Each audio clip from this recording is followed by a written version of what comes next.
अमर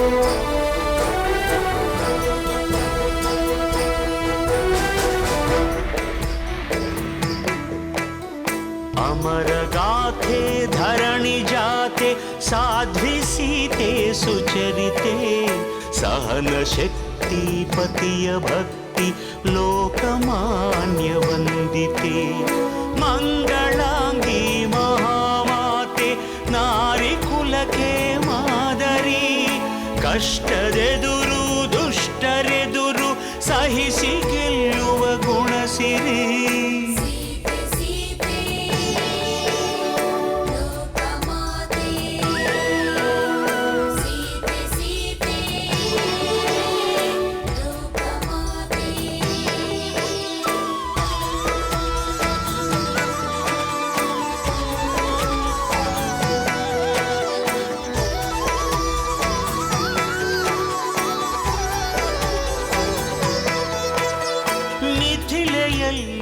ಜನಕ ಕುಲಕ್ಕೆ ಬೆಳಕು ತಂದ ಜಾನಕಿ ಸ್ವಯಂವರದಿ ಧನುವ ಮುರಿದ ರಾಮಚಂದ್ರನ ನಾಯಕಿ ಪಟ್ಟದರಸಿಯಾಗುವಂಥ ಭಾಗ್ಯ ಸಿಗುವ ಸಮಯದಿ ದಟ್ಟ ಅಡವಿಯ ಹೊಕ್ಕಿ ನಡೆದಳು ಪತಿಯ ಜೊತೆಗೆ ಪ್ರೇಮದಿ ಪ್ರೇಮ ಪೂರ್ಣೆ ತ್ಯಾಗಶೀಲೆ ಸೂರ್ಯ ಕುಲಕ್ಕೆ ಜ್ಯೋತಿಯು ಉರಿವ ಬೆಂಕಿ ಸುಡದು ಇವಳ ನೀತಿಗಂಥ ಶಕ್ತಿಯು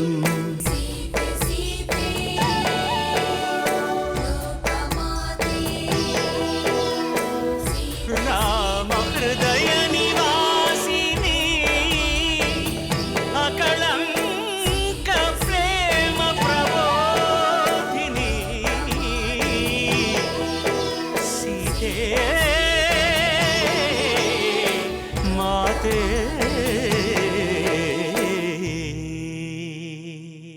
ರಾವಣ ಇಂಥ ಅಧರ್ಮದ ಕಾರ್ಯ ಮಾಡಲು ನಿನ್ನ ಮನಸ್ಸು ಹಿಂಜರಿಯಲಿಲ್ಲವೇ? ಹೌದು, ನಮ್ಮ ಪ್ರಭುವಿನ ಸಂಕಟಕ್ಕೆ ಅವರು ಸಹಾಯ ಮಾಡಬಹುದು, ಅವರ ಸಂಕಟಕ್ಕೆ ನಾವು ಸಹಾಯ ಮಾಡಬಹುದು. ಹೌದು ಪ್ರಭು, ಆ ವಾಲಿಯ ಭಯದಿಂದ ತಾವು ಶಾಶ್ವತವಾಗಿ ದೂರವಾಗಬೇಕಾದ್ರೆ ಆ ವೀರರ ಸಹಾಯ ನಮಗೆ ಬೇಕು. ನರವಾನರ ಮೈತ್ರಿಯ ಉದ್ದೇಶ ದಶಕಂಠನ ನಾಶದ ಸಂದೇಶ.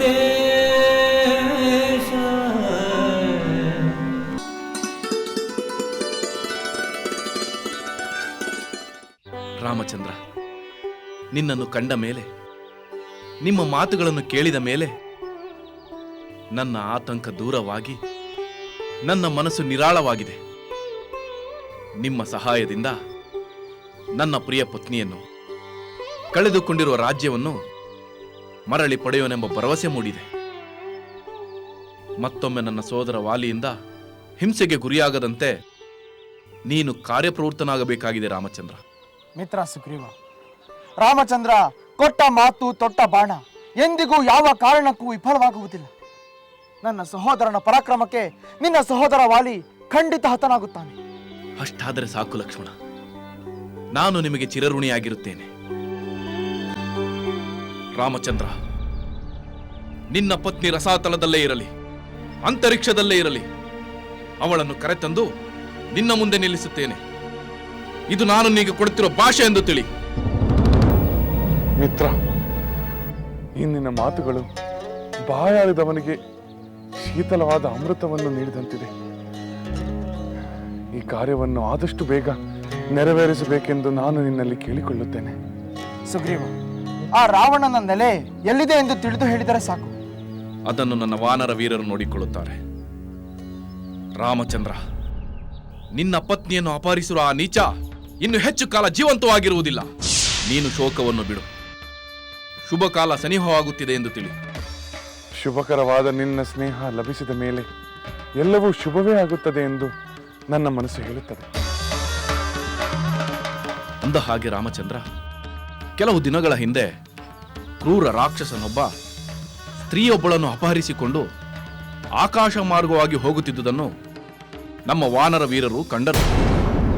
ಬಹುಶಃ ಅವಳೇ ನಿನ್ನ ಪತ್ನಿ ಇರಬೇಕೆಂದು ನನ್ನ ಮನಸ್ಸು ಹೇಳುತ್ತಿದೆ. ಮಿತ್ರ, ಆ ದುಷ್ಟ ರಾಕ್ಷಸ ನನ್ನ ಸೀತೆಯನ್ನು ಅಪಹರಿಸಿಕೊಂಡು ಹೋಗಿದ್ದನ್ನು ನಿಮ್ಮ ವಾನರರು ಕಂಡರೆ ಆ ಪರಿಸ್ಥಿತಿಯಲ್ಲಿ ಅವಳು ಹೇಗಿದ್ದಳು? ಆ ದುಷ್ಟ ರಾಕ್ಷಸ ಹೇಗಿದ್ದ? ಹೌದು ರಾಮಚಂದ್ರ, ಅದನ್ನು ನಾವು ಕಂಡೆವು. ನಾವು ಬಂಡೆಯ ಮೇಲೆ ನಡೆದು ಹೋಗುತ್ತಿರುವುದನ್ನು ಕಂಡು ಆಕೆ ಮೇಲಿನಿಂದ ತನ್ನ ವಸ್ತ್ರಾಭರಣಗಳನ್ನು ಕೆಳಗೆ ಎಸೆದಳು. ಆಭರಣಗಳೇ ಎಲ್ಲಿವೆ? ಅವು ಎಲ್ಲಿವೆ? ಅವುಗಳನ್ನು ನಾನು ಜೋಪಾನವಾಗಿರಿಸಿದ್ದೇನೆ. ಈಗಲೇ ತರಿಸುತ್ತೇನೆ. ನೀನೇ ನೋಡಿ ನಿರ್ಧರಿಸು. ಮಿತ್ರ, ಈಗಲೇ ಈ ಕ್ಷಣವೇ ಆ ಆಭರಣಗಳನ್ನು ನನಗೆ ತೋರಿಸು. ಆಗಲಿ ರಾಮಚಂದ್ರ, ಗುಹೆ ಎಳಗಿದೆ, ಬಾ ತೋರಿಸುತ್ತೇನೆ.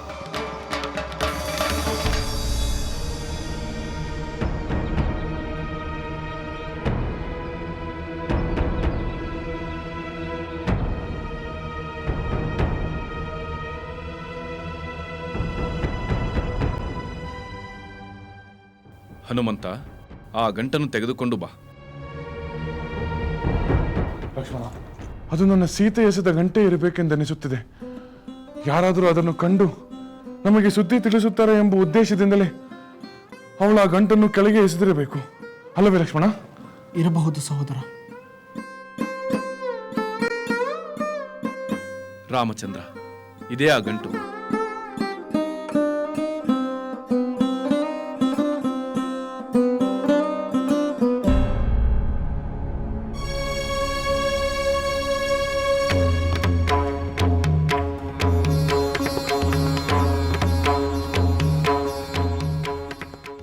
ಲಕ್ಷ್ಮಣ, ನೋಡು ಇದನ್ನು, ನೋಡು. ಆ ರಾಕ್ಷಸ ಸೆಳೆದುಕೊಂಡು ಹೋಗುತ್ತಿರುವಾಗ ನನ್ನ ಸೀತೆ ಕೆಳಗೆ ಹಾಕಿರುವ ಈ ಆಭರಣಗಳನ್ನು ನೋಡು, ಈ ವಸ್ತ್ರವನ್ನು ನೋಡು. ಇದು ನನ್ನ ಸೀತೆಯದೇ ಅಲ್ಲವೇ? ನೋಡು ಲಕ್ಷ್ಮಣ, ಸರಿಯಾಗಿ ನೋಡು.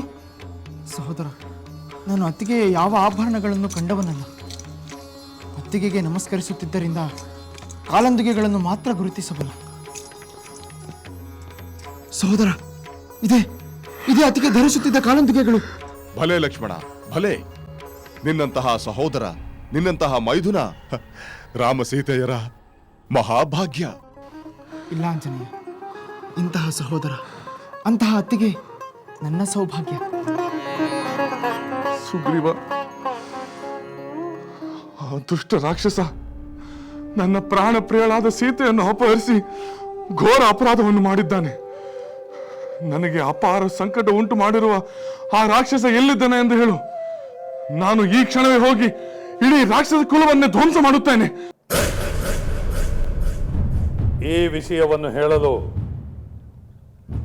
ನೀವು ಇಲ್ಲಿಯವರೆಗೂ ಬರುವ ಅಗತ್ಯವಿರಲಿಲ್ಲ.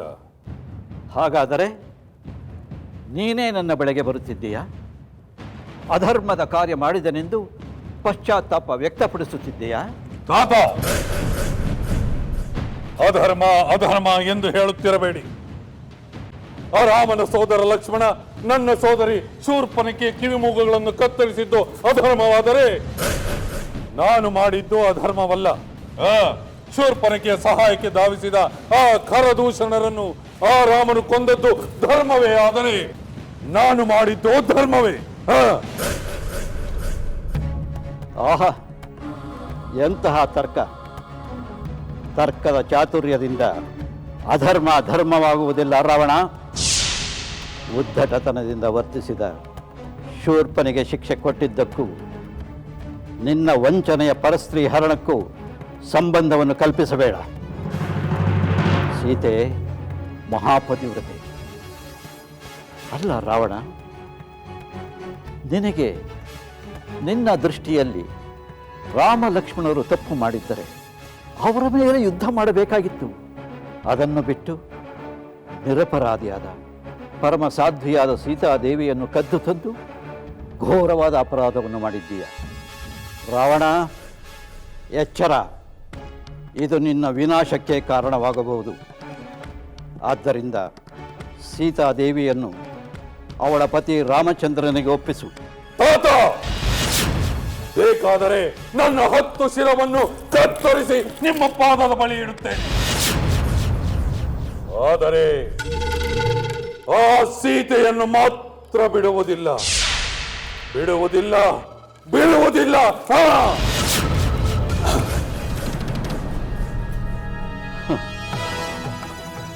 ವಿನಾಶಕಾಲೆ ವಿಪರೀತ ಬುದ್ಧಿ. ನನ್ನೊಂದಿಗೆ ಇಷ್ಟು ಉದ್ದಟತನದಿಂದ ವರ್ತಿಸಿದ ನನ್ನ ಮೊಮ್ಮಗನ ವಿನಾಶವನ್ನು ತಡೆಯಲು ಯಾರಿಂದಲೂ ಸಾಧ್ಯವಿಲ್ಲ, ಯಾರಿಂದಲೂ ಸಾಧ್ಯವಿಲ್ಲ.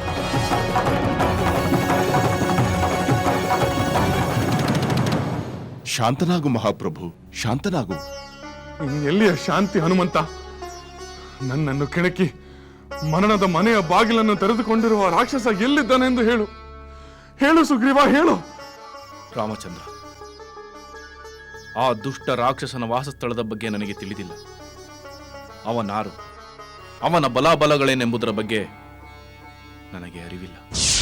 ಸುಗ್ರೀವ, ಕಬಂದ ನಿನಗೆ ಲೋಕದ ಎಲ್ಲಾ ನೆಲೆಗಳ ಬಗ್ಗೆ ತಿಳಿದಿದೆ ಎಂದು ಹೇಳಿದನಲ್ಲ? ಹೌದು ಸುಗ್ರೀವ, ಕಬಂಧನ ಮಾತುಗಳಿಂದ ನಿನ್ನಿಂದ ನನ್ನ ಸೀತೆಯ ನೆಲೆ ಯಾವುದೆಂದು ತಿಳಿಯುತ್ತದೆ ಎಂದು ನಾನು ಆಶಾವಾದಿಯಾಗಿದ್ದೆ. ಆದರೆ ನೀನು ಆ ರಾವಣನ ವಿಷಯವೇ ತಿಳಿದಿಲ್ಲವೆಂದು ಹೇಳುತ್ತಿರುವುದರಿಂದ ನನ್ನ ಶೋಕ ಹೆಚ್ಚಾಗುತ್ತಿದೆ.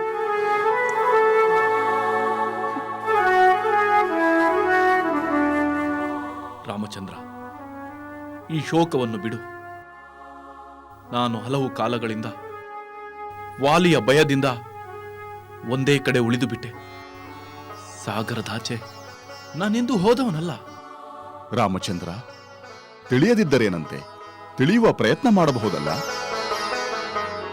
ಖಂಡಿತ ಪ್ರಯತ್ನ ಪಡುತ್ತೇನೆ ರಾಮಚಂದ್ರ. ನೀನು ಮಾತ್ರ ದುಃಖಿಸಬೇಡ. ವಾನರನಾದ ನಾನೇ ಪತ್ನಿ ವಿಯೋಗದ ದುಃಖವನ್ನು ಸಹಿಸಿಕೊಂಡಿರಬೇಕಾದರೆ ಮಹಾತ್ಮನಾದ ದೃಢಚಿತ್ತನಾದ ನೀನು ಸಹಿಸಿಕೊಳ್ಳಬೇಕು. ರಾಮಚಂದ್ರ ಪ್ರಭು, ದೇವತಾ ಸ್ವರೂಪನಾದ ನಿನ್ನ ಕಣ್ಣಲ್ಲಿ ಕಂಬನಿ ಶೋಭಿಸುವುದಿಲ್ಲ.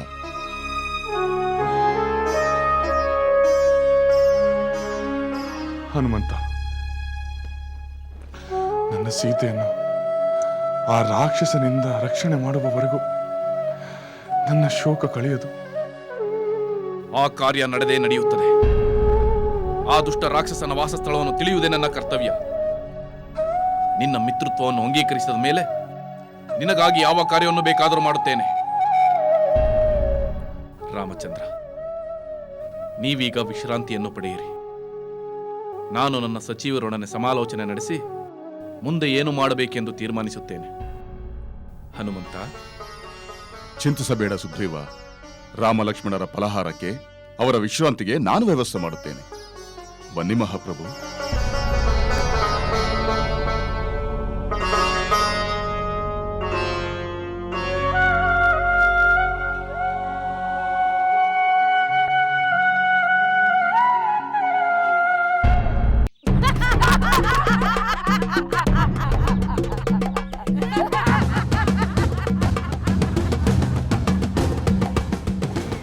ಈ ದಿನ ನಾವು ನಮ್ಮ ಪ್ರಭುಗಳು ಪರಮೇಶ್ವರನನ್ನು ಕುರಿತು ಘೋರವಾದ ತಪಸ್ಸನ್ನು ಮಾಡಿ ಸಾಕ್ಷಾತ್ ಆ ಪಾರ್ವತಿಯನ್ನು ಪಡೆದ ಕಥೆಯನ್ನು ಹೇಳೋಣವೇ? ಹೌದು, ಎಂತ ಸಾಹಸ, ಎಂತ ಪರಾಕ್ರಮ! ಏ ಸೀತೆ, ನೀನೇನು ಜಗನ್ಮಾತೆ ಪಾರ್ವತಿ ದೇವಿಗಿಂತ ಮಿಗಿಲಾದವಳೆ? ಅಂತ ಪಾರ್ವತಿಯೇ ನಮ್ಮ ಪ್ರಭುವಿನ ಹಿಂದೆ ಬರುವಂತಾಯಿತು. ಒಂದು ದಿನ ನಮ್ಮ ಪ್ರಭುಗಳು ಪರಮೇಶ್ವರನನ್ನು ಕುರಿತು ಘೋರವಾದ ತಪಸ್ಸನ್ನು ಮಾಡಿದರು. ಆಗ ಪರಮೇಶ್ವರನು ಪ್ರತ್ಯಕ್ಷನಾಗಲೇಬೇಕಾಯಿತು. ಜೊತೆಯಲ್ಲಿ ಪಾರ್ವತಿಯೂ ಇದ್ದಳು. ಪಾರ್ವತಿಯ ಸೌಂದರ್ಯವನ್ನು ಕಂಡು ನಮ್ಮ ಪ್ರಭುಗಳು ಮೋಹಿತರಾದರು. ಅವಳನ್ನು ಕರುಣಿಸುವಂತೆ ಪರಶಿವನನ್ನು ಕೇಳಿಯೇ ಬಿಟ್ಟರು. ಭಕ್ತ ಕೇಳಿದ ಮೇಲೆ ಇಲ್ಲ ಎನ್ನಲಾಗುವುದೇ?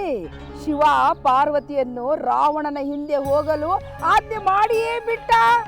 ಅಂತ ಪಾರ್ವತಿಯೇ ನಮ್ಮ ಪ್ರಭುಗಳ ಹಿಂದೆ ಬಂದಳು ಎಂದ ಮೇಲೆ ನೀನು ಯಾವ ಮಹಾ? ಸುಮ್ಮನೆ ಒಪ್ಪಿಕೊಂಡು ಆನಂದವಾಗಿ ಬದುಕು, ಹಠ ಮಾಡಬೇಡ. ಸೋದರಿಯರೇ, ಸೀತೆಗೆ ಒಳ್ಳೆಯ ಕಥೆಯನ್ನೇ ಹೇಳುತ್ತಿರುವಿರಿ. ಬಹಳ ಆಯಾಸವಾಗಿರಬೇಕು. ತೆಗೆದುಕೊಳ್ಳಿ. ಈ ಹಣ್ಣುಗಳನ್ನು ಸೇವಿಸಿ ಸ್ವಲ್ಪ ಹೊತ್ತು ವಿಶ್ರಾಂತಿ ಪಡೆಯಿರಿ. ನಾನು ಇವಳ ಕಾವಲು ಕಾಯುವೆ.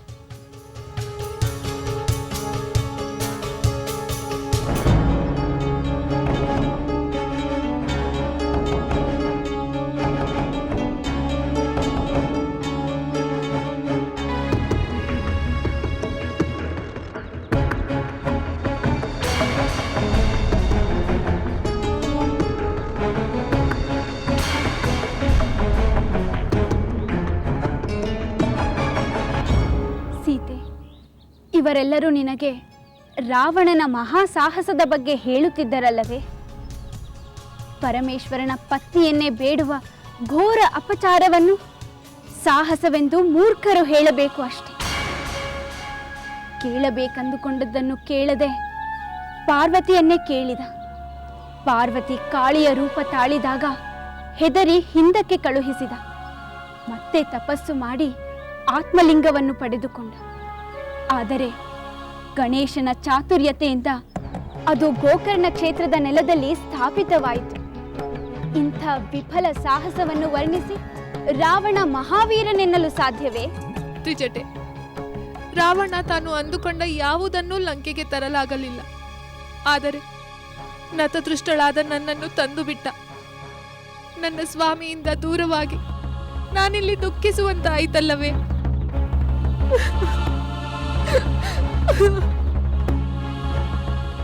ಸಮಾಧಾನ ಮಾಡಿಕೋ ಸೀತೆ. ಲಂಕೇಶ ನಿನ್ನನ್ನು ಅಪಹರಿಸಿ ಇಲ್ಲಿಗೆ ತಂದಿರಬಹುದು. ಅವನ ಈ ದುಷ್ಟ ಕಾರ್ಯವೇ ಅವನ ವಿನಾಶಕ್ಕೆ ನಾಂದಿಯಾಗಬಹುದು. ನಿನ್ನ ದುಃಖ ಕೊನೆಯಾಗುತ್ತದೆ. ಧೈರ್ಯದಿಂದಿರು.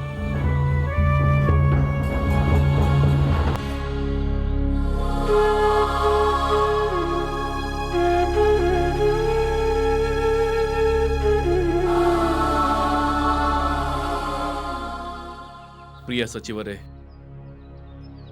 ರಾಮ ಲಕ್ಷ್ಮಣನರೊಡನೆ ಸ್ನೇಹ ಮಾಡಿದ್ದಾಯಿತು. ಆ ರಾವಣನು ಅಪಹರಿಸಿರುವ ಸೀತೆಯನ್ನು ಹುಡುಕಿಕೊಡುವ ಭರವಸೆಯನ್ನೂ ನೀಡಿದ್ದಾಯಿತು. ಆದರೆ ಆ ಕಾರ್ಯವನ್ನು ಮಾಡಬೇಕಾದರೆ ಮೊದಲು ಆ ವಾಲಿಯ ಭಯ ಹೋಗಬೇಕು.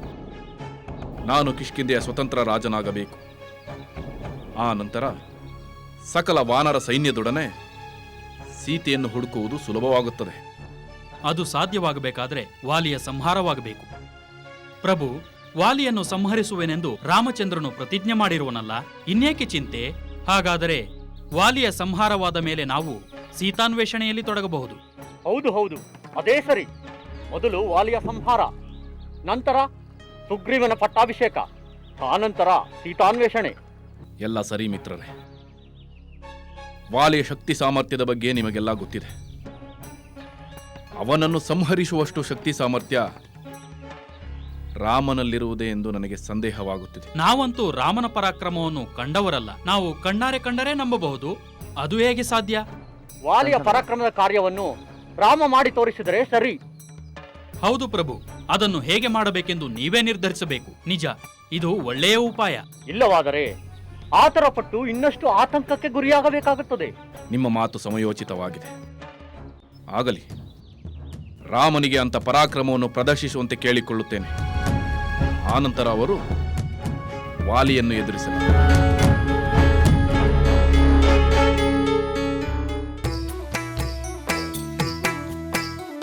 ಲಂಕೆಯಲ್ಲಿನ ದುರುಳ ದರ್ಪವು ಸೀತೆ ಸಹನೆಗೆ ಸೋತಿತು. ಅಂಕೆ ಇರದ ಅಸುರ ಕುಲವು ರಾಮ ಬಾಣಕ್ಕೆ ಅಡಗಿತು. ದೂರವಿರಲಿ ಸನಿಹವಿರಲಿ ರಾಮ ಹೃದಯ ನಿವಾಸಿನಿ. ಯುಗವು ಯುಗವು ಸಾಗಲಿ ಅಕಳಂಕ ಪ್ರೇಮ ಪ್ರಬೋಧಿನಿ. ಅಮರ ಗಾಧೆ ಧರಣಿ ಜಾತೆ ಸಾಧ್ವೆ ಸೀತೆ ಸುಚರಿತೆ. ಸಹನ ಶಕ್ತಿ ಪತಿಯ ಭಕ್ತಿ ಲೋಕಮಾನ್ಯ ವಂದಿತೆ.